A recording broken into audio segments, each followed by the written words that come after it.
الحمد لله الذي خلق الإنسان وعلمه البيان الصلاة والسلام على حبيب الرحمن سيد الإنس والجان صاحب الجود والإحسان سيدنا ومولانا محمد المبعوث بخير الملل والأديان وعلى آله وأصحابه بدور الإيمان أما بعد فأعوذ بالله من الشيطان الرجيم بسم الله الرحمن الرحيم يا أهل الكتاب قد جاءكم رسولنا صدق الله مولانا العظيم إن الله وملائكته يصلون على النبي يا أيها الذين آمنوا صلوا عليه وسلموا تسليما الصلاة والسلام عليك يا رسول الله الصلاة والسلام عليك يا رسول الله وعلى آلك وأصحابك يا حبيب الله فاضل ذیشان حضرت علامہ مولانا امجد کیلانی صاحب زید شرفہ قرۃ عیون الصلحاء صاحبزادہ عتیق الرحمن صاحب شہنشاہ نقابت فصیح اللسان عالمی شہرت یافتہ جناب خاور بشیر بٹ صاحب انتہائی قابل احترام برادران اسلام حاضرین و سامعین، آج رات بھی خاص ہے، جگہ بھی خاص ہے اور ذکر بھی خاص ہے۔ بڑی خوبصورت محفل پاک کا اہتمام کیا گیا ہے۔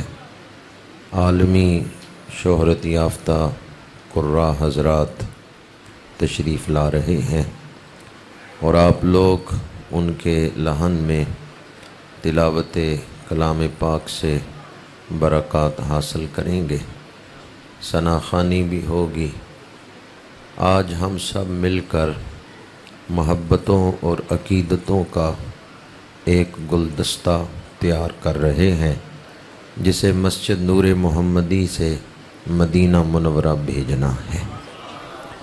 یہ محفل آپ لوگوں کی طرف سے عقیدتوں اور محبتوں کا گلدستہ ہے جو سرکار مدینہ کی بارگاہ میں پیش کیا جا رہا ہے۔ کیا خیال ہے آپ لوگوں کا، وہ کریم آقا جو طائف کے بازار میں پتھر پھینکنے والوں کو ہدایت کی دعا دیتے ہیں، وہ گلدستے پیش کرنے والوں کو کیا کچھ عطا کریں گے؟ آج اس محفل میں شامل ہو کر ہمیں اپنے گناہ بخشوانے کا ایک موقع مل گیا ہے، مقدر چمکانے کا ایک موقع مل گیا ہے، اور کل قیامت کے دن حضور کی شفاعت حاصل کرنے کا بہانہ مل گیا ہے۔ آج ہم کسی عامی کی محفل میں نہیں آئے، رحمت للعالمین کی محفل میں آئے ہیں۔ ہمارے آقا شان والے ہیں تو آپ کا ذکر بھی شان والا ہے۔ آپ رحمت للعالمین ہیں تو آپ کا ذکر بھی رحمت ہے۔ آپ عظمتوں والے ہیں تو آپ کا ذکر بھی عظمت والا ہے۔ یہ وہ ذکر ہے جو باعث ہدایت ہے، باعث رحمت ہے اور باعث نجات ہے۔ اس ذکر کے ساتھ ہماری نجات جڑی ہوئی ہے۔ ایک دوست کہنے لگے کہ ذکر تو گھر تنہائی میں بیٹھ کر بھی کیا جا سکتا ہے، درود شریف تو اکیلے بیٹھ کے بھی پڑھا جا سکتا ہے، پھر محفل کا کیا فائدہ ہے، اکٹھے ہونے کی کیا ضرورت ہے؟ تو میں نے ان کی خدمت میں عرض کیا کہ سبزی منڈی ہو یا پھل منڈی ہو، وہاں جب ڈھیری کا سودا ہوتا ہے تو ڈھیری کے سودے میں ناقص مال بھی اچھے مال کے ساتھ بک جاتا ہے۔ جب ڈھیری کا سودا ہو تو پھر مال چھانٹی نہیں کیا جاتا۔ آج ڈھیری کا سودا ہو رہا ہے، آج ہم اجتماعی حاضری پیش کر رہے ہیں۔ اگر محفل میں آنے والوں میں کوئی ایک بھی صاحب درد، صاحب سوز و گداز آ گیا کوئی ایک شخص بھی آ گیا جس کا آنا قبول ہے تو اس ایک مقبول بندے کے صدقے آج پوری محفل پہ ہی کرم ہو جائے گا۔ اٹھ فریدا ستے آتے میلہ ویکھن جا، مت کوئی مل جائی بخشے آتے تو وی بخشے آ جا، مت کوئی مل جائی بخشے آتے تو وی بخشے آ جا۔ جن دوستوں نے آج محفل کا انتظام کیا ہے میں انہیں خراج تحسین پیش کرتا ہوں۔ اللہ تعالیٰ ان کے حسن نیت سے بڑھ کے اجر عظیم عطا فرمائے۔ یہ محفلیں شعور دین بخشتی ہیں، یہ محفلیں دلوں پہ لگا ہوا زنگ اتار کے دلوں کو چمکا دیتی ہیں، یہ محفلیں مقصد حیات سے روشناس کراتی ہیں، اور یہ محفلیں زندگی گزارنے کا ڈھنگ سکھا دیتی ہیں۔ ان محفلوں کی برکت سے جو سعادت ملتی ہے ذکر رسول کی سماعت سے، وہ ایسی سعادت ہے، وہ ایسی برکت ہے جو دنیا میں بھی کام آتی ہے، قبر و حشر میں بھی کام آتی ہے۔ آج جہاں تلاوت کا اہتمام ہے، ثنا خوانی کا اہتمام ہے اور محفل میلاد ہے، وہیں عرس پاک کی نسبت بھی اس محفل کو حاصل ہے۔ خواجہ خواجگاں خیر التابعین سید التابعین فنا فی الرسول حضرت سیدنا خواجہ اویس کرنی رضی اللہ تعالی عنہ کے عرس پاک کی نسبت بھی آج کی اس محفل کو حاصل ہے۔ تو گویا آج کی یہ محفل ان مختلف نسبتوں سے نور علی نور ہو گئی ہے۔ ایک حدیث پاک تلاوت کے حوالے سے عرض کر رہا ہوں، یہ حدیث پاک مسند امام احمد میں ہے۔ میرے آقا کریم صلی اللہ علیہ وآلہ وسلم نے ارشاد فرمایا، جس شخص نے ساری زندگی میں ایک آیت بھی شوق سے سنی ہے اس کی قبر میں اندھیرا نہیں ہوگا۔ جب اس کی قبر میں روشنی پھیلے گی، وہ فرشتوں سے پوچھے گا یہ نور کہاں سے آ رہا ہے؟ فرشتے کہیں گے فلاں محفل میں تو نے قرآن کی ایک آیت سنی تھی، اللہ نے تیری قبر کو روشن کر دیا ہے۔ قرآن پڑھنا، تلاوت کرنا، اس کی تو بڑی برکات ہیں، سماعت تلاوت سے بھی بخشش حاصل ہوتی ہے۔ یا ایھا الذین آمنوا اذا قرئ القرآن فاستمعوا لہ وانصتوا لعلکم ترحمون۔ یہ جو قرآن پاک کے الفاظ ہیں لعلکم ترحمون، ان پہ غور کریں تو پتہ چلتا ہے جو محبت سے، جو اخلاص سے، جو شوق سے قرآن کی تلاوت سنتے ہیں، سننے والوں پر رحمتیں نازل ہو رہی ہیں۔ قرآن پاک کی سماعت سے اللہ کی رحمتیں حاصل ہو رہی ہیں۔ علماء بیٹھے ہیں، ان سے پوچھیں کہ یہ جو الفاظ آئے ہیں قرآن پاک میں، ان کا مطلب کیا ہے؟ اذا قرئ القرآن فاستمعوا لہ، فاسمعوا نہیں ہے بلکہ فاستمعوا ہے۔ فاسمعوا اور فاستمعوا میں فرق کیا ہے؟ مطلقاً سننے کے لیے فاسمعوا کا لفظ ہے کہ سنو۔ اس آیت میں یہ نہیں حکم دیا جا رہا کہ جب قرآن پڑھا جائے تو سنو، نہیں۔ فاستمعوا، فاسمعوا کا مطلب سنو اور فاستمعوا کا مطلب شوق سے سنو، دھیان سے سنو، توجہ سے سنو۔ اذا قرئ القرآن فاستمعوا لہ، قرآن پاک جب پڑھا جائے تو صرف سننے کا حکم نہیں، محبت سے سننے کا حکم ہے، شوق سے سننے کا حکم ہے۔ پھر وہ برکتیں حاصل ہوں گی کہ لعلکم ترحمون، تم پر رحمت کی جائے گی۔ جب کوئی توجہ سے سنے، دھیان سے سنے۔ حضرت عبداللہ بن رواحہ رضی اللہ تعالیٰ عنہ کے پاس چند اوراق ہیں جن پہ آیات لکھی ہوئی تھیں، چومتے جاتے ہیں، چہرے پہ لگاتے ہیں، سینے سے لگاتے ہیں، روتے جاتے ہیں اور روتے ہوئے کہتے ہیں میرے خالق کا کلام ہے، یہ میرے خالق کا کلام ہے، یہ مجھے تخلیق کرنے والے کا کلام ہے، یہ میرے مالک کا کلام ہے۔ اگر آپ کو آیات کا ترجمہ نہیں بھی آتا، اس شوق سے ہی سنتے رہیں، یہ کلام میرے رب کا ہے، یہ کلام میرے خالق کا ہے۔ قرآن پاک کی دو نسبتیں ہیں، اللہ کا کلام ہے اور حضور کے سینہ پاک سے ہو کر آیا ہے، حضور کے سینہ پاک پہ نازل ہوا ہے۔ کتاب انزلناہ الیک مبارک، فرمایا وہ کتاب جسے ہم نے آپ کی طرف نازل کیا ہے، یہ بڑی برکتوں والی کتاب ہے۔ تو دو نسبتیں ہیں اس کی، کلام اللہ کا ہے، نازل سینہ مصطفیٰ پہ ہوا ہے، دنیا کو ملا ہے یہ کلام تو زبان مصطفیٰ کے ذریعے سے ملا ہے، زبان مصطفیٰ کے وسیلے سے ملا ہے۔ ہم سب کی یہ خواہش ہے کہ کاش مدینہ کی حاضری نصیب ہو، مدینہ منورہ میں قبر نصیب ہو۔ ہم عرب کی زمین سے محبت کرتے ہیں، کیوں؟ اس زمین نے حضور کے قدم چومے ہیں، جس نے قدم چومے اس سے تو محبت کرتے ہیں جس نے زبان چومی ہے۔ قرآن نے حضور کی زبان چومی ہے، قرآن دنیا تک پہنچا ہے تو حضور کی زبان پاک اور مبارک ہونٹوں سے لگ کے آیا ہے۔ تو ان دو نسبتوں کو اگر آپ سامنے رکھیں گے، آیات کا ترجمہ نہیں بھی آتا پھر بھی دل کو ایک حلاوت، ایک چاشنی، ایک مٹھاس نصیب ہوگی آیات سنتے ہوئے۔ اللہ تعالیٰ آپ کو اس محفل پاک کی برکات سے مستفید فرمائے۔ دوسری نسبت جو آج اس محفل پاک کی ہے، حضرت خواجہ خواجگاں خواجہ اویس کرنی رضی اللہ تعالیٰ عنہ کا عرس پاک ہے۔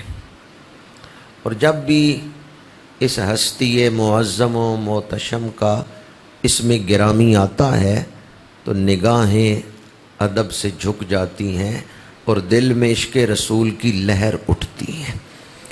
بعض ہستیاں ایسی ہیں کہ ان کا نام لیں دل میں محبت کی کیفیت پیدا ہو جاتی ہے۔ انہی میں ایک ہستی خواجہ خواجگاں قبلہ عارفاں خیر التابعین سید التابعین فنا فر رسول حضرت سیدنا خواجہ اویس کرنی رضی اللہ تعالی عنہ کی ہستی ہے۔ آپ کی شخصیت مبارکہ کا بہت بڑا تعارف محبت رسول ہے۔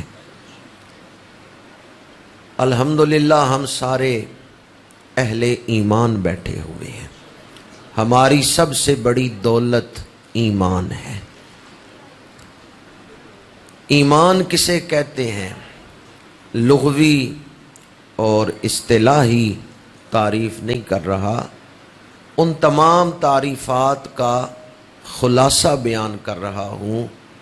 اگر آپ نے یہ دیکھنا ہو کہ میرے دل میں ایمان کتنا ہے تو یہ دیکھ لیں کہ دل میں حضور کا پیار کتنا ہے۔ ایمان محبت رسول کا نام ہے۔ اگر نفس محبت ہے تو نفس ایمان ہے، اور اگر کمال محبت ہے تو کمال ایمان ہے۔ جس درجے کی محبت ہے اسی درجے کا ایمان ہے۔ حضور کا اسم گرامی سن کے یا مدینہ منورہ کا نام سن کے دل میں جو کھچ پڑتی ہے اسی کا نام ایمان ہے۔ مدینہ منورہ کا ذکر یا حضور کا اسم گرامی یا حضور کا ذکر کسی بھی حوالے سے سن کے دل میں جو کشش پیدا ہوتی ہے، حضور کے روضہ پاک کی طرف جو کھچ پڑتی ہے، اسی کا نام ایمان ہے۔ ایمان کی روح محبت رسول ہے۔ ایک ماں نے دعائیں مانگ مانگ کے بیٹا لیا، بیٹا 3-4 سالوں کا ہوا ہے، بیمار ہوا، فوت ہو گیا، تو کیا مردہ جسم کو ماں اپنے گھر میں رکھے گی؟ وہ کہے گی اسے لے جاؤ جا کے دفنا دو۔ کیا یہ ماں اپنے بچے سے پیار نہیں کرتی تھی جو کہتی ہے لے جاؤ دفنا دو؟ نہیں، یہ پیار کرتی تھی۔ اس نے تو بچے کی پیدائش سے پہلے دعائیں مانگی کہ یا اللہ مجھے بیٹا دے، بیٹا ہوا، پھر یہ پیار کرتی رہی۔ لیکن آج جب روح نکل گئی نا تو تو مردہ جسم سے ماں نہیں پیار کرتی، حالانکہ ماں بڑا پیار کرتی تھی، پر جب روح نکل گئی اب وہ اس مردہ جسم سے پیار نہیں کر رہی۔ اس جسم کی ساری ویلیو روح کی وجہ سے ہے، اس کی قدر و منزلت روح کی وجہ سے ہے۔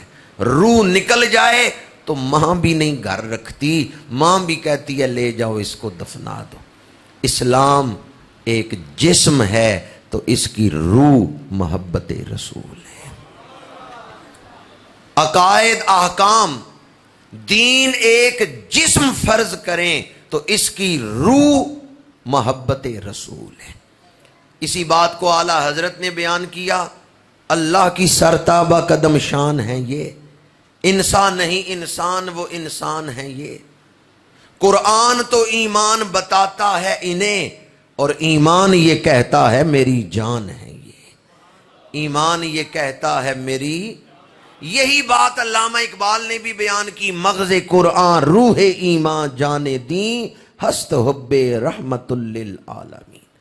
مغز قرآن روح ایمان، روح ایمان جانے دیں۔ ایمان کی روح اور دین کی جان محبت رسول ہے۔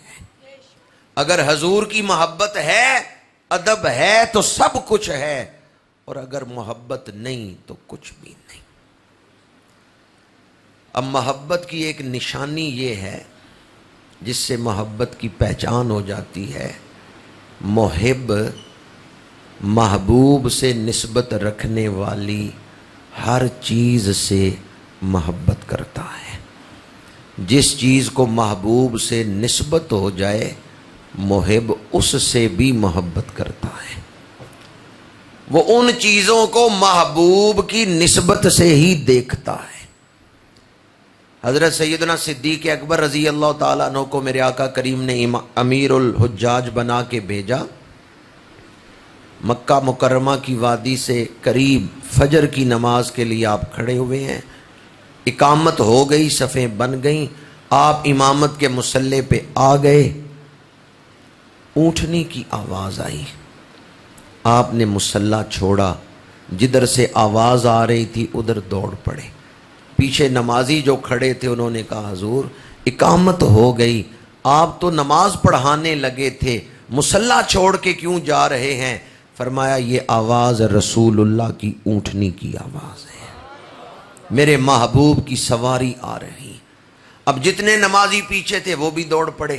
جب وہاں پہنچے تو کیا دیکھا؟ رسول اللہ صلی اللہ علیہ وآلہ وسلم کی اونٹنی قصوہ پہ مولا علی شیر خدا کرم اللہ تعالی وجہ الکریم سوار ہیں۔ حضور نے انہیں اپنی سواری دے کے بھیجا ہے اور پیغام دے کے بھیجا ہے۔ حدیث طویل ہے، میں صرف اتنا ہی عرض کرنا چاہتا ہوں، حضرت صدیق اکبر کی شان کیا ہے؟ حضور کی سواریوں کی آواز بھی پہچانتے ہیں، محبوب کی سواریوں کی آواز بھی پہچانتے ہیں۔ تاجدار گولڑا کی سوانح عمری ہے مہر منیر، اس میں ہے کہ آپ کا ایک بڑا عاشق مرید تھا جس کو آپ نے اپنے سامنے آنے سے منع کیا۔ وہ جب بھی آپ کے سامنے آتا اپنے اوپر کنٹرول نہیں رہتا تھا، اسے ایسی کیفیت نصیب ہو جاتی۔ تو وہ گولڑا شریف کی ایک مسجد میں ہی رہتا تھا، مسجد کے اندر بیٹھا ہوا ہے، دوڑ کے باہر نکلا، لوگوں نے کہا کیوں باہر جا رہے ہو؟ اس نے کہا مجھے لگتا ہے تاجدار گولڑا کے کپڑے لے کے کوئی یہاں سے گزر رہا ہے۔ مہر منیر میں ہے تاجدار گولڑا کے کپڑے جو دھو کے لائے گئے تھے، وہ ایک شخص لے کے گلی سے گزر رہا تھا۔ مسجد کے اندر بیٹھے ہوئے عاشق نے محبوب کے کپڑوں کی خوشبو محسوس کر لی ہے۔ آپ کہیں گے ہم تو صوفیاء کے ان واقعات کو دلیل نہیں بناتے، تو قرآن پڑھ لیں، انی لاجد ریح یوسف، حضرت یوسف کی قمیص مصر سے آ رہی ہے، حضرت یعقوب فرماتے ہیں مجھے یوسف کی خوشبو آ رہی ہے۔ تو محبت کامل ہو، محبوب سے نسبت رکھنے والی چیزیں جو ہیں ان سے بھی محبت ہوتی ہے۔ آج جو رات ہے یہ نسبت والی رات ہے، کل جو دن ہے یہ نسبت والا دن ہے۔ اس دن کو کس سے نسبت ہے؟ حضور کی آمد پاک سے نسبت ہے۔ میں نے آپ کے سامنے دو باتیں عرض کی ہیں، ایک تو یہ کہ ایمان کی روح، ایمان کی جان محبت رسول ہے، دوسری بات یہ کہ محب محبوب کی نسبت سے ہر چیز سے محبت کرتا ہے، جس چیز کو محبوب سے تعلق ہے محب اس سے بھی محبت کرتا ہے۔ آج جو رات ہے یہ بھی نسبت والی ہے، کل جو دن ہے یہ بھی نسبت والا ہے۔ آج جب صبح صادق شروع ہوگی تو اعلیٰ حضرت نے اس گھڑی کو بھی سلام کیا ہے، جس سہانی گھڑی چمکا طیبہ کا چاند، اس دل افروز ساعت پہ۔ یہ وقت سو کے ضائع کرنے والا وقت نہیں، بلکہ جاگ کے کچھ حاصل کرنے والا وقت۔ اگر آپ دعائیں کر کر کے تھک گئے ہوں، دعا قبول نہیں ہوتی، آج صبح اذان فجر کے وقت دعا مانگیں، یہ دعا کی قبولیت کا وقت ہے۔ جس سہانی گھڑی چمکا طیبہ کا چاند، اس دل افروز ساعت پہ۔ حضرت ابراہیم علیہ السلام کی دعا، اس کی قبولیت ظاہر ہوئی ہے آج صبح صادق کے وقت۔ اور حضرت ابراہیم کی دعا یہ بھی قرآن پاک میں موجود ہے، سورہ بقرہ میں ہے۔ حضرت ابراہیم علیہ السلام نے دعا مانگی، ربنا وابعث فیہم رسولا، پروردگارا وہ شانوں والا رسول بھیج دے۔ کون بھیج دے؟ شانوں والا رسول۔ آپ رسول کیوں مانگ رہے ہیں؟ کیا آپ پہلے سے آگاہ ہیں حضور کی شانوں سے؟ پہلی محفل میلاد اللہ کریم نے خود منعقد کی ہے اور نبیوں کے سامنے حضور کی رسالت بیان کی ہے۔ وَإِذْ أَخَذَ اللَّهُ مِيثَاقَ النَّبِيِّينَ لَمَا آتَيْتُكُم مِّن كِتَابٍ وَحِكْمَةٍ ثُمَّ جَاءَكُمْ رَسُولٌ۔ اے نبیوں میں تمہیں کتاب و حکمت عطا کروں گا، پھر آ جائے تمہارے پاس شانوں والا رسول۔ کون آ جائے؟ شانوں والا رسول۔ لفظ رسول کو فوکس کرنا ہے، اس پر دھیان دینا ہے۔ اللہ کریم نے حضور کی آمد کو بیان کیا ہے لفظ رسول کے ساتھ، ثم جاءکم رسول مصدق لما معکم لتؤمنن بہ ولتنصرنہ۔ وہ رسول آ جائے جو تمہاری تصدیق کرنے والا، تو تم ضرور بھی ضرور ان پہ ایمان لانا اور ان کی خدمت کرنا۔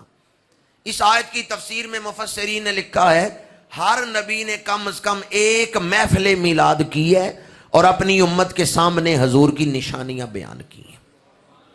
گھر کے سربراہ سے وعدہ لے لیا جائے، سربراہ سے وعدہ ہو گیا تو گھر میں رہنے والوں نے وعدہ کر لیا یا نہیں؟ مثلا باپ کوئی معاہدہ کر لے، عہد کر لے، تو بیٹوں سے پھر وکھرا وکھرا پوچھنے کی ضرورت ہے؟ قبیلے کا سردار کوئی وعدہ کر لے، وہ سارے قبیلے کی طرف سے وعدہ ہے یا نہیں؟ ہمارے ملک کا وزیر اعظم کوئی دستخط کرتے عالمی پلیٹ فارم پہ تو وہ پوری پاکستانی قوم کی طرف سے ہے، وہ پورے ملک کی طرف سے معاہدہ ہے۔ نبیوں سے جو عہد لیا گیا وہ ان کی امتوں کے ساتھ عہد ہے، امتیں اس عہد شامل ہیں۔ نبیوں کی ظاہری موجودگی میں حضور نے نہیں آنا تھا، عہد بظاہر نبیوں سے لیا جا رہا ہے، لیکن یہ اسی طرح ہے کہ قبیلے کے سربراہ سے عہد لے لیا تو قبیلہ اس عہد میں شامل ہے۔ تمام انبیاء نے کم از کم ایک دفعہ اپنی امت کے سامنے حضور کی نشانیاں بیان کی۔ یہ نشانیاں یاد کر لو، جب ان شانوں والا رسول آ جائے نشانیاں دیکھ کے کلمہ پڑھ لینا، ان کے امتی بن جانا۔ حضور کا انتظار ہو رہا تھا، زمانہ گزر رہا تھا، وقت آیا حضرت ابراہیم علیہ السلام کا۔ حضرت ابراہیم علیہ السلام نے دعا مانگی، ربنا وابعث فیہم رسولا منہم، پروردگارا وہ جو رسول بھیجنے کا وعدہ تو نے کیا تھا وہ شانوں والا رسول بھیج دے۔ یہاں بھی لفظ رسول آیا ہے۔ وقت گزر رہا ہے، زمانہ آ گیا حضرت عیسیٰ علیہ السلام کا۔ حضرت عیسیٰ علیہ السلام نے فرمایا پہلے نبی انتظار کرواتے رہے، میں تمہیں بشارت دینے آیا ہوں، اب اور انتظار نہیں، میرے بعد وہی شانوں والا رسول آ رہا ہے، مبشرا برسول یاتی من بعد اسمہ احمد۔ میں تمہیں بشارت دینے آیا ہوں، میرے بعد وہ شانوں والا رسول آ رہا ہے۔ خطبہ کے دوران میں نے سورہ مائدہ آیت نمبر 15 کا پہلا حصہ تلاوت کیا ہے۔ اس میں اللہ کریم نے فرمایا یا اہل الکتاب قد جاءکم رسولنا، اے یہودیو، اے عیسائیو، جس رسول کا تم انتظار کر رہے تھے ہمارا وہ رسول آ گیا ہے۔ خود آپ قرآن کھول کے پڑھ لیں، سورہ مائدہ آیت نمبر 15، اللہ نے اہل کتاب کو مخاطب کیوں کیا ہے؟ یا اہل الکتاب قد جاءکم رسولنا، اے یہودیو، اے عیسائیو، جس رسول کا تم انتظار کر رہے تھے ہمارا شانوں والا رسول آ گیا ہے۔ میں نے 4 آیتیں آپ کے سامنے پڑھی ہیں۔ اللہ نے فرمایا ثم جاءکم رسول، پھر شانوں والا رسول آ جائے۔ حضرت ابراہیم نے دعا مانگی ربنا وابعث فیہم رسولا، الہی وہ شانوں والا رسول بھیج دے۔ حضرت عیسیٰ نے خوشخبری دی مبشرم برسول، میں بشارت دے رہا ہوں شانوں والا رسول آ رہا ہے۔ حضرت عیسیٰ کہتے ہیں مخبرم برسول، نہیں کہ میں خبر دینے آیا ہوں، بلکہ فرمایا مبشرم برسول، میں بشارت دینے آیا ہوں۔ یہ مخبر اور مبشر میں فرق کیا ہے؟ اگر دینے والا ایسی خبر دے جسے سن کے علم تو ملے، دل کو خوشی نہ ہو، تو خبر دینے والے کو مخبر کہتے ہیں۔ لیکن اگر وہ ایسی خبر دے کہ خبر سن کے دل خوش ہو جائے، دل خوش ہو جائے، تو خبر دینے والے کو مبشر کہتے ہیں۔ حضرت عیسیٰ نے کہا میں خوش خبری دے رہا ہوں، خوش ہو جاؤ شانوں والا رسول آ رہا ہے۔ ابھی میلاد مصطفیٰ نہیں ہوا، حضرت عیسیٰ کہتے ہیں پہلے ہی خوشیاں مناؤ، رسول آ رہا ہے۔ تو جب وہ رسول آ جائے پھر خوشیاں منانی چاہیے یا نہیں منانی چاہیے؟ حضور کی آمد پہ خوشی فرض ہے، شرعی حیثیت بیان کر رہا ہوں۔ حضور کی آمد پہ خوش ہونا کیا ہے؟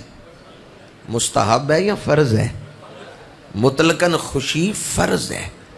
ہاں میلاد کا جلسہ یا جلوس یہ مستحب ہے، لیکن مطلقاً خوشی یہ فرض ہے۔ اس کا کیا مطلب ہے کہ حضور کی آمد پر خوش ہونا فرض ہے؟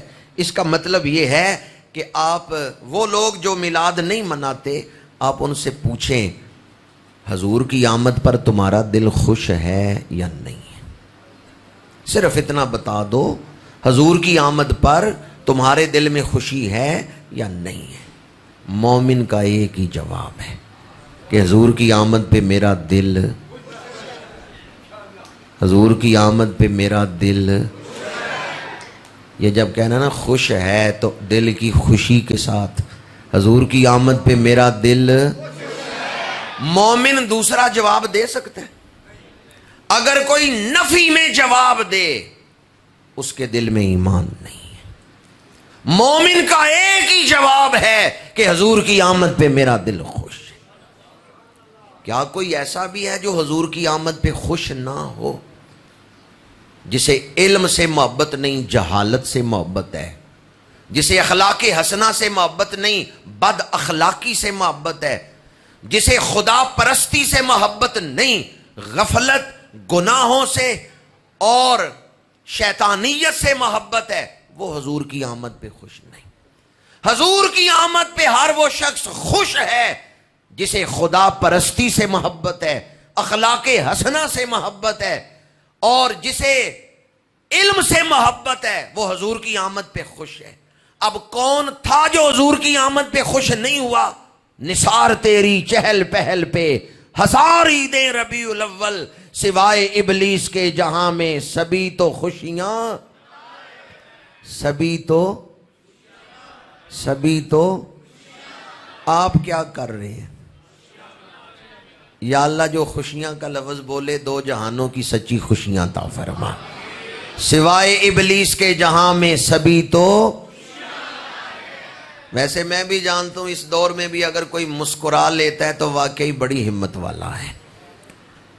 جب یونٹیں 96 خرچ ہوں اور بجلی کا بل 30,000 آ جائے تو بندہ پریشان ہوتا ہے، تنخواہ 25,000 ہو مانا، بندہ پریشان ہو جائے گا۔ اس دور میں جن بحرانوں میں ملک مبتلا ہے، بڑے حوصلے والا آدمی ہے جو مسکرا کے زندگی گزار لے۔ ٹھیک ہے پریشانیاں ہیں، اور ان پریشانیوں کا، سوچوں کا آپ کی طبیعت پہ اثر ہے، پر جتنی دیر محفل میلاد میں بیٹھے ہیں سارے غم جھٹک کے، اپنے دل سے ہٹا کے کہ غم جانے اور میرا رب جانے وہ ہر چیز پہ قادر ہے، وہ مجھے غموں سے نکال سکتا ہے۔ ان اللہ علی کل شیء قدیر فإن مع العسر یسرا ان مع العسر یسرا۔ غم جانے اور میرا رب جانے، میں تو آج محفل میلاد میں بیٹھا ہوں، میں نے تو حضور کی آمد پر خوشی منانی ہے۔ جتنی دیر محفل میلاد میں بیٹھا ہوں اپنے غم نہیں ذہن کے قریب آنے دوں گا، غموں کو جھٹک کے میں صرف اس بات پہ خوش ہوں اللہ نے اپنا محبوب عطا فرما دیا ہے۔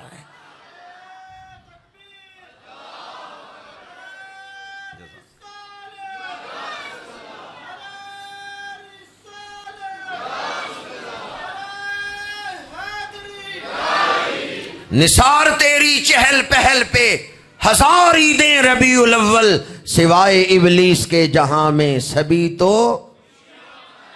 خوشی دل میں چھپی ہوئی ہو اسے سرور کہتے ہیں، خوشی طور سے ظاہر ہو اسے حبور کہتے ہیں، خوشی چہرے سے ہی نظر آ جائے کہ بندہ خوش بیٹھا ہوا ہے اسے فرحت کہتے ہیں۔ چہرے سے نظر آئے کہ آپ محفل میلاد میں بیٹھے ہوئے ہیں۔ اعلیٰ حضرت نے لکھا ہے محفل میلاد اور خوشی آپس میں لازم و ملزوم ہے۔ محفل میلاد کا مقصد ہی یہ ہے حضور کی آمد پر خوشی محسوس کرنا۔ بندہ محفل میلاد میں آئے اور خوش نہ ہو وہ محفل میلاد میں آیا ہی نہیں۔ یہ تو محفل ہی خوشی کی محفل ہے کہ اللہ نے اپنا محبوب عطا فرما دیا ہے۔ سوائے ابلیس کے جہاں میں سبھی تو یا اہل الکتاب قد جاءکم رسولنا، فرمایا اے اہل کتاب تحقیق آ گیا تمہارے پاس ہمارا رسول۔ ہم جو جھنڈیاں لگاتے ہیں، چراغاں کرتے ہیں، یہ اسی بات کے اظہار کے لیے کہ 12 ربیع الاول کی صبح کوئی عام بچہ نہیں پیدا ہوا، اللہ کے آخری رسول تشریف لائے ہیں، خاتم النبیین آئے ہیں۔ بعض دوست کہتے ہیں 80,000 کی جھنڈیاں لگا دیں یا 80,000 کی لائٹنگ کر دی، جو ہمیں ہزاروں نہیں نہ خرچنے دیتے، انہوں نے خود 85 کروڑ کا غلاف کعبے پہ ڈالا ہوا ہے، سونے کی تاریں لگی ہوئی ہیں اس غلاف میں۔ میں نے ان سے کہا کوئی ایک آیت سناؤ جس میں اللہ نے حکم دیا ہو کہ سونے کی تاروں والا غلاف کعبے پہ ڈالو، کوئی ایک حدیث سناؤ جس میں حضور نے حکم دیا ہو کہ سونے کی تاروں والا غلاف کعبے پہ ڈالو۔ ویسے خرچہ اس غلاف کا 85 کروڑ سے زیادہ ہے، میں مالیت غلاف کی بتا رہا ہوں، ورنہ کمپنی جو پورا سال چلتی ہے اس کے بجلی کے بل، افسروں کی تنخواہیں وہ الگ ہیں۔ یہ جو غلاف ہے اس کی مالیت 85 کروڑ، جس میں سونا لگا ہوا ہے، ہر سال نیا غلاف، پچھلا غلاف اتار کے اس کے ٹکڑے کر کے مختلف سرکاری بادشاہی مہمانوں کو، شاہی مہمانوں کو تحفے میں دیتے ہیں۔ ہر سال اتنا مہنگا غلاف، کوئی آیت سناؤ، کوئی حدیث سناؤ۔ کہتے ہیں اس پر کوئی آیت یا حدیث تو نہیں ہے۔ ماشاءاللہ، نعرہ تکبیر،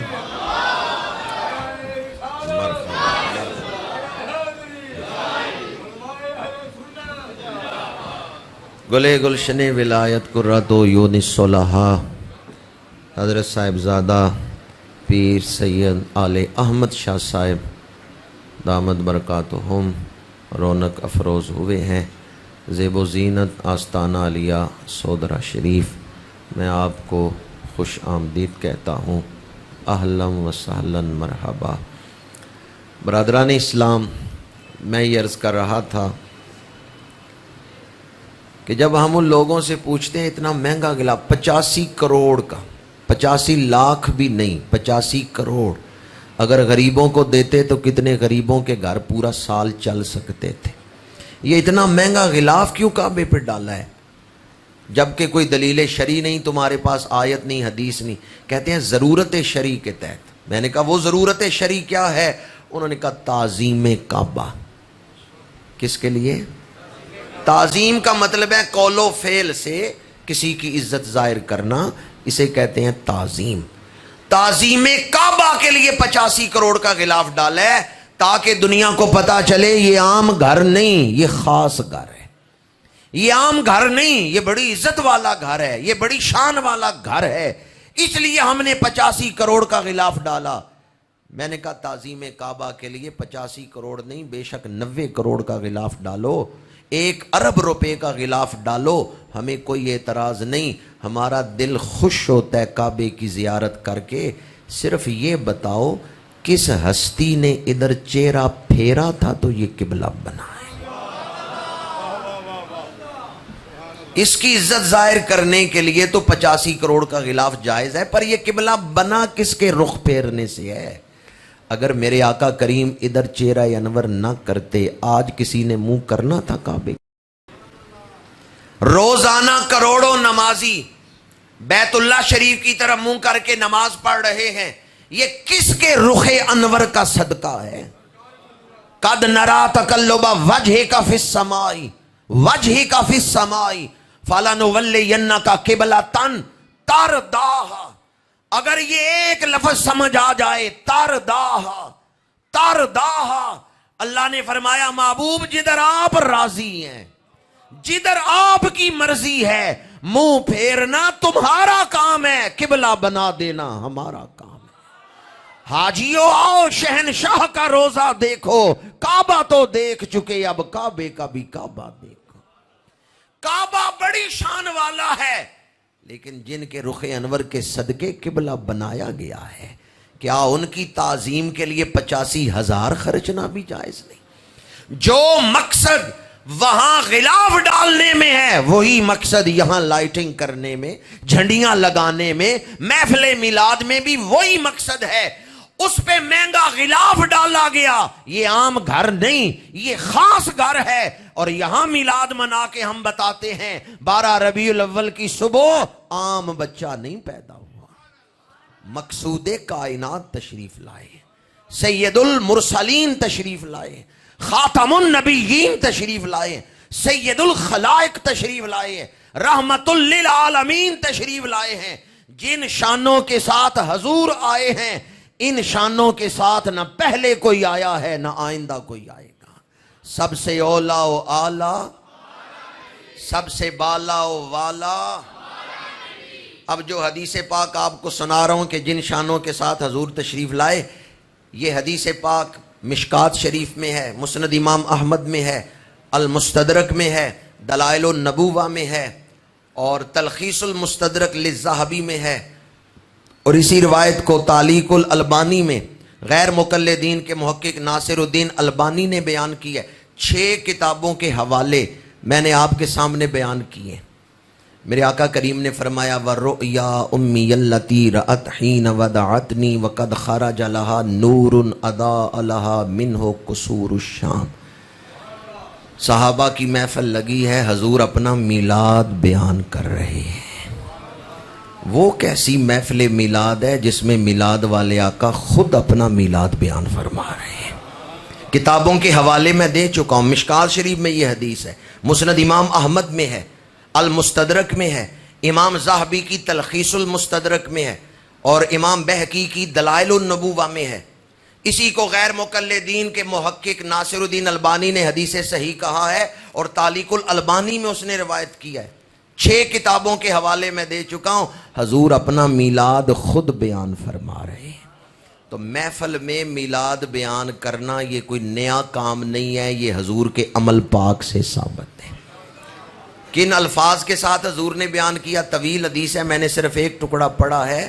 وَالرُّؤْيَا أُمِّيَ الَّتِي رَأَتْ حِينَ وَدَعَتْنِي وَقَدْ خَرَجَ لَهَا نُورٌ أَضَاءَ لَهَا مِنْهُ قُصُورُ الشَّامِ. میرے آقا کریم نے فرمایا جب میرا میلاد ہوا، نور چمکا اور میری امی جان نے مکے میں بیٹھ کے شام کے محلات کو دیکھ لیا ہے. میں اپنی تمام تر کوشش کے باوجود اس عظمت کو بیان نہیں کر سکتا کہ جب حضور نے فرمایا امی، میری امی جان، تو حضرت بی بی آمنہ کو عظمت کتنی مل گئی ہے۔ جب حضور نے فرمایا وَرُؤْيَا امی، میری امی جان نے دیکھا۔ میرا حسن ظن ہے آپ سارے ہی اپنی ماؤں سے محبت کرتے ہیں۔ ماؤں سے محبت کرنے والوں ذرا سنو اللہ کے رسول اپنی والدہ کا ذکر کس انداز میں فرما رہے ہیں۔ وَرُؤْيَا امی، فرمایا میری امی جان نے دیکھا۔ کوئی چھاں نہیں گنبد خضرا دی چھاں ورگی، اور کوئی ماں نہیں نبی دی۔ وہ عام ہستیاں نہیں، وہ چنی ہوئی ہستیاں ہیں۔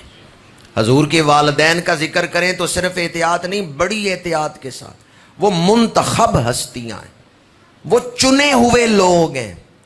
بعض لوگ ان کے ایمان پر بحث کرتے ہیں، میں کہتا ہوں ہمیں اپنے ایمان کی فکر کرنی چاہیے، ہمیں اپنے ایمان کی فکر کرنی چاہیے۔ ہماری کیا اوقات ہے کہ ان کے ایمان پر بحث کریں، وہ تو چنی ہوئی ہستی ہے۔ قرآن پاک سے دلیل دے رہا ہوں، حضرت بی بی مریم کے پاس فرشتے آئے، ان اللہ اصطفاک وطہرک واصطفاک علی نساء العالمین۔ فرشتوں نے کہا بی بی مریم اللہ نے تمہیں چن لی ہے، تمہیں پاکیزگیاں دی ہیں، اور اپنے زمانے کی عورتوں پر تمہیں چن لی ہے۔ ایک ہی مقام پہ کھڑے ہو کے فرشتوں نے 2 دفعہ کہا وَإِذْ قَالَتِ الْمَلَائِكَةُ يَا مَرْيَمُ إِنَّ اللَّهَ اصْطَفَاكِ وَطَهَّرَكِ وَاصْطَفَاكِ۔ بی بی مریم اللہ نے تمہیں چن لیا ہے، اللہ نے تمہیں چن لیا ہے۔ وہ جو حضرت عیسیٰ کی ماں ہیں وہ تو چنی ہوئی خاتون ہیں، تو جو فخر عیسیٰ کی ماں ہیں، جن کی بشارت دینے عیسیٰ دنیا میں آئے ہیں، جن کا ہوکہ دینے، جن کا اعلان کرنے عیسیٰ آئے ہیں، نبیوں کے اس امام کی والدہ کی شان کیا ہوگی؟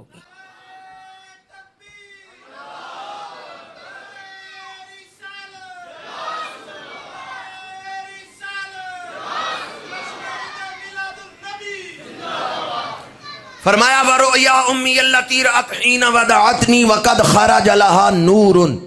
فرمایا میرا میلاد ہوا تو نور چمکا۔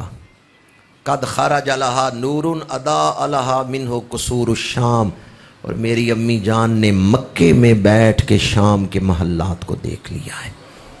کس ملک کے محل دیکھے ہیں؟ اور بی بی پاک کہاں تشریف فرما ہے؟ اللہ آپ سب کو مکہ نصیب فرمائے۔ کہاں تشریف فرما ہے؟ بی بی پاک مکے میں حجرے کے اندر ہے، چاروں طرف دیواریں ہیں، دیواروں کے اندر ہیں۔ تو کیا دیواروں نے نظر کو روکا نہیں ہے کہ حجرے کے اندر بیٹھ کے شام کے محلات دیکھ رہی؟ بعض لوگ کہتے ہیں نبی دیوار کے پیچھے نہیں دیکھ سکتا۔ یہ دیوار ہے، یہ ہماری نظر کو روک لیتی ہے، ہمیں نہیں پتا دیوار کے دوسری طرف کیا ہے، دیوار نے نظر کو روک لیا۔ بی بی پاک بھی حجرے کے اندر تھی، چاروں طرف دیواریں تھیں۔ آپ نے مکے میں بیٹھ کے شام کے محلات کیسے دیکھ لیے؟ پتہ چلتا ہے جہاں نور مصطفیٰ چمکے وہاں دیواریں آنکھوں کے آگے رکاوٹ۔ والدہ کی نظر اتنی ہے، خود نور والے آقا کی نظر کتنی ہوگی؟ سر عرش پر ہے تیری گزر، دل فرش پر ہے تیری نظر، ملکوت و ملک میں کیا ہے وہ جو تجھ پہ عیاں نہیں۔ اللہ نے ہر شے کا علم اپنے محبوب کو عطا فرما دیا۔ نور چمکا اور اس نور میں حضور کا ظہور قدسی ہوا۔ وہاں خدمت کے لیے جو دائی حاضر ہیں ان کا نام ہے شفا۔ شفا فرماتی ہیں جب حضور کا ظہور ہوا میں نے آپ کو ہاتھوں پہ اٹھایا، کیا دیکھا؟ ناف کٹی ہوئی ہے، ختنہ ہو چکا ہے۔ اور یہ صرف ہمارے علماء نے نہیں لکھا، غیر مقلدین اہل حدیثوں کے پیشوا نواب صدیق حسن خان بھوپالی کی کتاب ہے الشمامۃ الانبریاء، اس گناہگار کے پاس موجود ہے۔ الشمامۃ الانبریاء میں نواب صدیق حسن خان بھوپالی نے لکھا ہے رسول اللہ کی ولادت ہوئی، ناف کٹی ہوئی تھی، ختنہ ہو چکا تھا۔ مختون اور ناف بریدہ۔ تیسری شان، جسم مبارک دھلا ہوا ہے، ایک قطرہ خون نہیں بدن پاک پہ، بدن مبارک چمک رہا ہے۔ چوتھی شان فی عینیہ زعجن، آنکھیں قدرتی طور پہ سرمگی ہیں، سرما لگانے کی محتاجی نہیں، سرما نہیں لگایا نظر یوں آتا ہے جیسے سرما لگا ہوا ہے۔ پانچویں شان کنگا کرنے کی ضرورت نہیں، بال سنورے ہوئے ہیں۔ چھٹی شان بدن مبارک سے خوشبوؤں کے حلے آ رہے ہیں۔ ویسے عطر لگانا حضور کی سنت ہے، لیکن آپ عطر لگانے کے محتاج نہیں تھے، یعنی آپ عطر نہ بھی لگاتے آپ کے بدن پاک سے ہمیشہ خوشبو ہی آتی تھی۔ آپ کے بدن پاک کو اللہ نے ذاتی مستقل خوشبو عطا فرمائی تھی۔ بی بی شفا نے یہ 6 شانیں دیکھیں، حیران ہوئی کہ عام بچے تو اس طرح نہیں پیدا ہوتے، لیکن جب 7ویں شان دیکھی تو شفا کانپنے لگی، لرزنے لگی۔ وہ کون سی شان تھی؟ سیرت حلبیہ میں ہے، علامہ علی بن برہان الدین حلبی نے اسے نقل کیا ہے، اور یہ علامہ علی بن برہان الدین دنیا عرب کے مشہور محدث اور محقق ہیں۔ شہر حلب میں ملک شام کے اندر ان کا مزار ہے، 10ویں صدی ہجری کے عظیم محقق ہیں۔ انہوں نے یہ روایت سیرت حلبیہ میں بیان کی ہے۔ دائی نے حضور کو والدہ کے پہلو میں لٹایا، بی بی شفا نے حضور کو والدہ کے پہلو میں لٹایا ہے، میرے آقا کریم نے کروٹ بدلی ہے، ایک ہاتھ زمین پہ رکھا، کروٹ بدلی، دوسرا ہاتھ زمین پہ رکھا، دونوں ہتھیلیاں زمین پہ رکھ کے سر سجدے میں رکھ دیا ہے۔ شفا دوڑ کے قریب ہوئیں، سجدے سے یہ آواز آ رہی ہے، رب حبلی امتی، اللہم اغفر لے امتی، پروردگار میری امت کو بخشش عطا فرما۔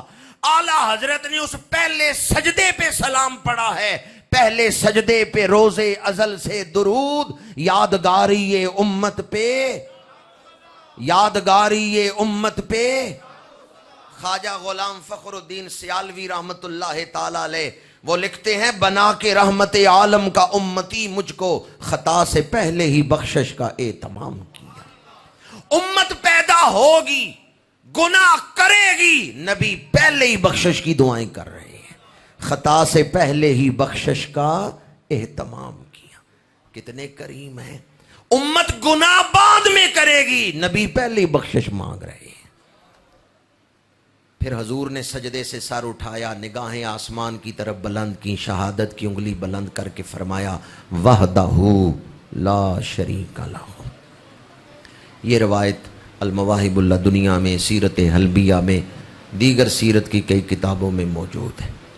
بعض لوگ کہتے ہیں ہم اس روایت کو نہیں مانتے کہ ایک دن کی عمر میں سجدہ کیا یا ایک دن کی عمر میں انگلی اٹھا کے کلام کیا۔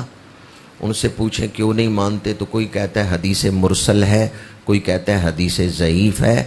تو یاد رکھیں، حدیث مرسل ہو یا ضعیف ہو، وہ موضوع تو نہیں ہے کہ جسے چھوڑ دیا جائے۔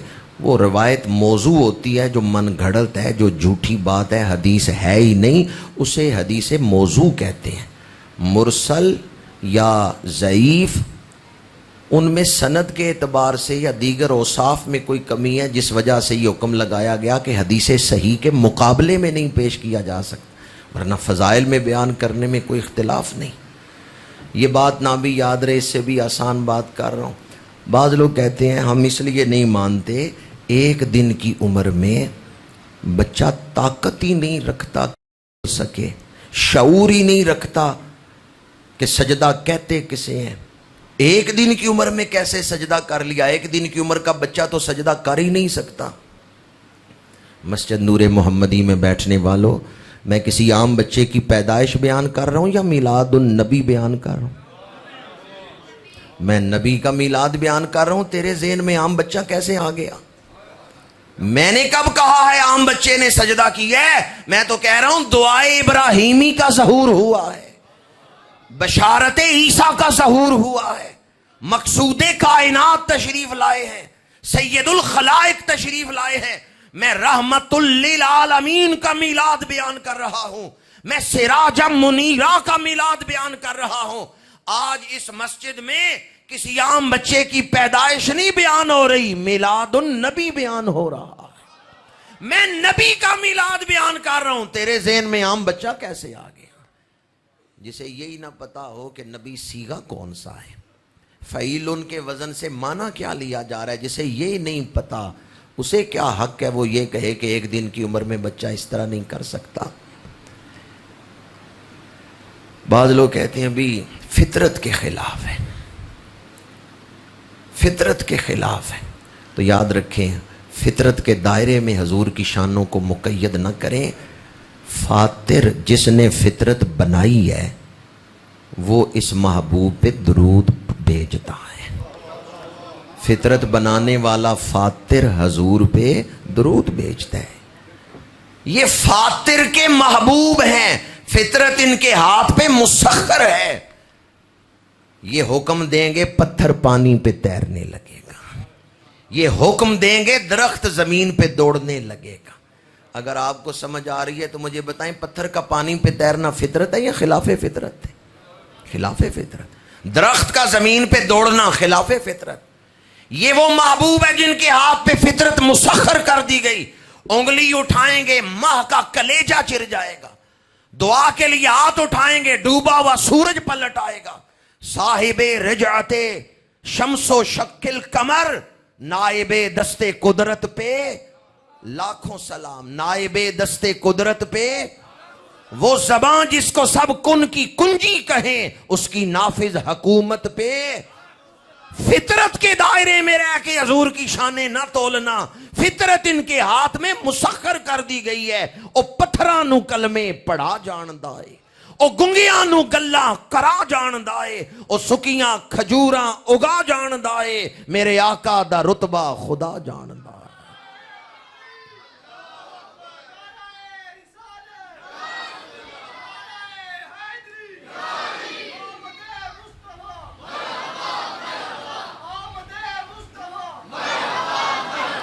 والہانہ انداز میں اس عزیز نے نعرہ لگایا، لیکن جس طرح جوش سے انہوں نے نعرہ لگایا اتنے بڑے مجمع نے اس طرح جواب نہیں دیا. پتہ ہے نا 2022 میں بیٹھے ہوئے ہیں. میلاد آپ 2022 میں منا رہے ہیں، 1980 میں نہیں بیٹھے ہوئے. 2022 میں میلاد منا رہے ہیں. ابھی میں دعا ابراہیمی کا ذکر کر رہا تھا. حضرت ابراہیم آئے ہیں، دعا مانگی، یا اللہ وہ رسول بھیج دے جو ان لوگوں کو پاک کرے، وَيُزَكِّيهِمْ، انہیں پاک کرے.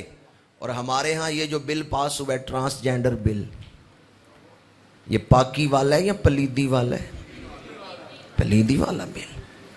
4 شادیاں رجسٹرڈ ہو چکی ہیں جو نہیں ہونی چاہیے تھی. liarspark.com نیٹ پہ خود چیک کر لیں. 29,000 درخواستیں نادرہ کے پاس آ چکی ہیں جنس کی تبدیلی کی، جن میں 14,000 عورتوں کی ہیں، 14,000 مردوں کی ہیں، اور 15,500 درخواستیں عورتوں کی ہیں جنہوں نے جنس تبدیلی کے لیے درخواست دی ہے. صرف 30 درخواستیں خواجہ سراؤں کی ہیں جن کے لیے قانون بنا ہے. ان کی صرف 30 درخواستیں آئی ہیں، باقی 29,000 درخواستیں ان کی ہیں جن کے لیے قانون ہے ہی نہیں. اور 4 شادیاں رجسٹرڈ ہو چکی ہیں. اور میرے پاس موبائل میں ویڈیو موجود ہے. ایک ماں تھانے میں جا کے رو رہی ہے کہ میری بچی کے خلاف پرچہ کاٹو کیونکہ اس نے اپنی سہیلی سے شادی کر لی ہے. 2 عورتوں نے آپس میں شادی کر لی ہے. تھانے دار کہتا ہے میں FIR نہیں کاٹ سکتا چونکہ ملک کا قانون اجازت دیتا ہے. اس نے FIR نہیں کاٹی. ماں رو رہی ہے، میرے پاس ویڈیو موجود. 4 شادیاں رجسٹرڈ ہو چکی ہیں جو نہیں ہونی چاہیے تھی.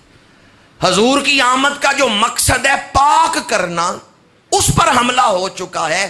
اور آپ یوں آرام سے نرم دل سے بیٹھ کے جواب دے رہے ہیں. اس وقت یہ نہ سمجھے مسجد میں اور محفل میں بیٹھ کے جواب دے رہے ہیں، آپ میدان جہاد میں بیٹھ کے آواز دے رہے ہیں. یوں جواب دیں جیسے مجاہد جواب دیتے ہیں. اور کل کوئی مرد گھر نہ بیٹھا رہے، جلوس میں شامل ہوں، دنیا کو پتا چلے اس خطے میں رسول اللہ کے غلام رہتے ہیں. ہمیں نظام وہ پسند ہے جو اللہ کے رسول نے ہمیں عطا فرمایا.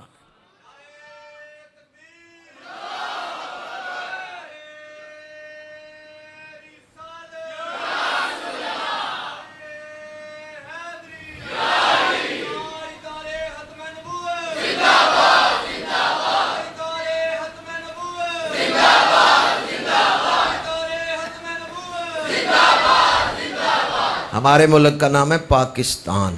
ستان جو ہے نا یہ فارسی زبان میں جگہ کے لیے آتا ہے. گلستان وہ جگہ جہاں پھول ہوتے ہیں، قبرستان وہ جگہ جہاں قبریں ہوتی ہیں.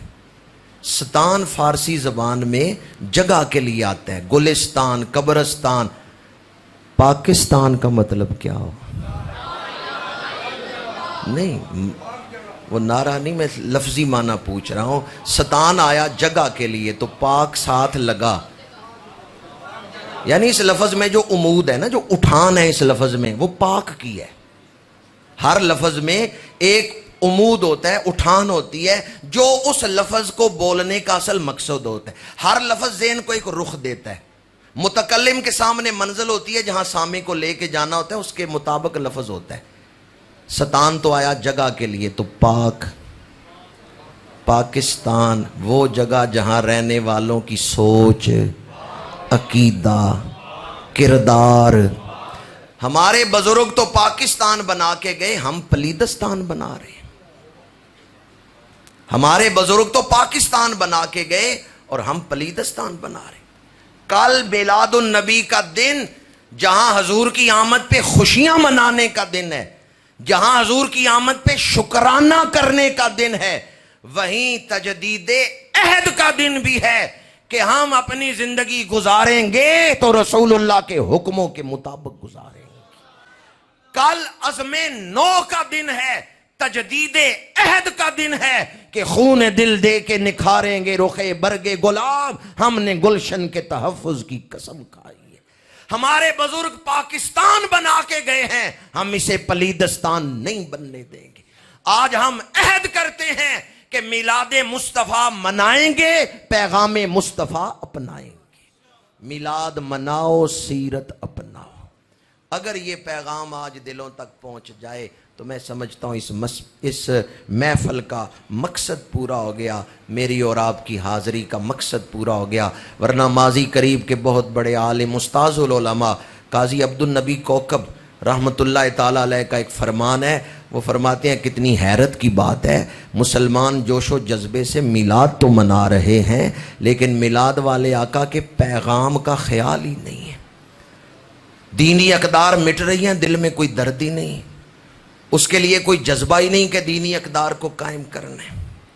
میلاد منانے کا ایک بڑا مقصد. 1935 میں علامہ اقبال نے ایک جلوس میلاد سے خطاب کیا تو اس میں اقبال نے کہا، میں دیکھ رہا ہوں بعض لوگ کلمہ تو پڑھتے ہیں، میلاد کے جلوس میں نہیں شامل ہوئے. کیا سارے کلمہ نہیں پڑھتے حضور کا؟ جن کا کلمہ پڑھتے ہو یہ ان کا میلاد. علامہ اقبال نے کہا 1935 ایک جلوس میلاد میں. اور پھر فرمایا، میں اپنی نظر سے دیکھ رہا ہوں ایک وقت آئے گا اسلام کے دفاع اور اسلام کی اشاعت کا سب سے بڑا پلیٹ فارم یہ جلوس میلاد ہی ہوگا. تو آئیں آج عہد کرتے ہیں کہ انشاءاللہ میلاد منائیں گے اور پیغام مصطفیٰ اپنائیں. میلاد مناؤ، سیرت اپناؤ. کی محمد سے وفا تو نے تو ہم تیرے ہیں، یہ جہاں چیز ہے کیا لوح و قلم تیرے ہیں. وآخر دعوانا ان الحمد للہ رب